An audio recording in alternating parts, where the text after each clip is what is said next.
My story? Sure. Okay. My name is Haciel. I'm from Sinaloa, Mexico. I came to the U.S. with my parents when I was 2 months old back in 1992.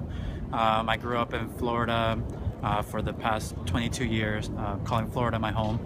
I grew up in Lakeland, Florida. Um, and growing up, I didn't know I was undocumented. I went to elementary school, middle school, and high school, and ultimately after high school, I wanted to go to college and pursue a degree in computer science. But unfortunately, because of my status, I wasn't able to afford the out-of-state tuition in Florida. So I describe myself as a self-taught web developer. I spent the entire year watching YouTube videos, reading books, anything I could to learn, because I knew that my parents sacrificed so much. My mom was a kindergarten teacher in Mexico, and my dad was had an electric. He was an electrician, and they gave all that up to come here and give us a better future. And in 2012, I was fortunate enough to get DACA, get a work permit, and now I do, what I love to do. I work with United We Dream as their branding specialist. So I do all the website design, website development, and all that.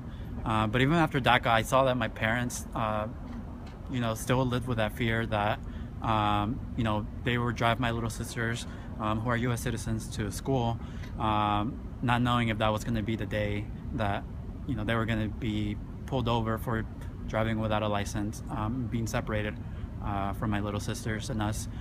So that's why I committed myself to, this fight. And this past year, I've been with UWD pushing for, the president to do this. And on November 20th, my mom actually traveled up here to DC to be here for the announcement. And I just saw her overwhelmed with emotions. Like I said, she was a kindergarten teacher, and she finally said, like Lucas said, she was finally going to be able to dream again. Her dream is to continue her profession here, to provide a better future for us and contribute back to this country that she's lived in for the past 20 years. To address this, there are a lot of people that sympathize with your and your friend's situation, that you were brought here by no fault of your own. But there are a lot of people that say, for your parents, for example, that they broke the law coming here and shouldn't be helped by like what President Obama did. I want you to address that criticism. So I believe, and I don't know if you're a parent or not, but parents would do, go to whatever lengths to provide a better future for their children. In Mexico, my parents saw that we weren't going to be, have the opportunities to go to school, so which is why they sacrificed everything, just simply to give a better future, like many other Americans have done in the past for their children.